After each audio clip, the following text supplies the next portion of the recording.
यो सानो भर्खरै आएको नियोको अनबक्सिङ भिडियो त तपाईँले हेरिसक्नुभयो होला, तर यसलाई चलाउने तरिका धेरै किसिमका छन्। तपाईँले यसलाई एपको माध्यमबाट चलाउन सक्नुहुन्छ। अर्को तपाईँले यसलाई सिधै हातबाट कन्ट्रोल डाइरेक्टबाट पनि अन गरेर चलाउन सक्नुहुन्छ र अर्को यसलाई रिमोटली पनि तपाईले चलाउन सक्नुहुन्छ। जसमा एउटा तपाईँले रिमोट कन्ट्रोल भयो भने अर्को तपाईँले मोसन कन्ट्रोलबाट पनि यसलाई चलाउन सक्नुहुन्छ। तर आज आउँ यसलाई हामी हातैबाट बिना रिमोट, बिना फोन, बिना एप कसरी चलाउन सकिन्छ हेरिहालौँ। र तपाईँले ड्रोनलाई अन गरेपछि तपाईँले माथिपट्टि 6वटा क्विक सर्ट तपाईँले पाउनुहुन्छ, जसमा तपाईँले थिच्नुभयो भने ड्रोनी, त्यस्तै सर्कल, अर्को रकेट, अर्को स्पटलाइट, अर्को डिरेक्सन ट्र्याक, अनि अर्को फलो। ल यी सबै कुरा तपाईँले अहिले यी थिचेर गर्न सक्नुहुन्छ। अब ट्राई गरिहालौँ फलोलाई कसरी हुन्छ।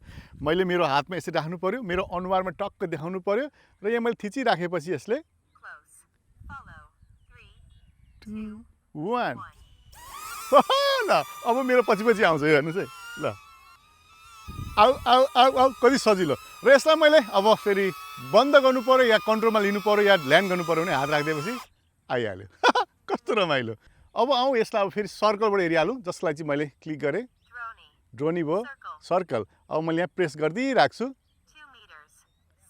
ल 2 1 अब यो 2 मिटर परको तपाईँले अझै पर पनि यसलाई लानु सक्नुहुन्छ, जसको लागि चाहिँ तपाईँले एपको माध्यम गर्नुपर्ने हुन्छ भने।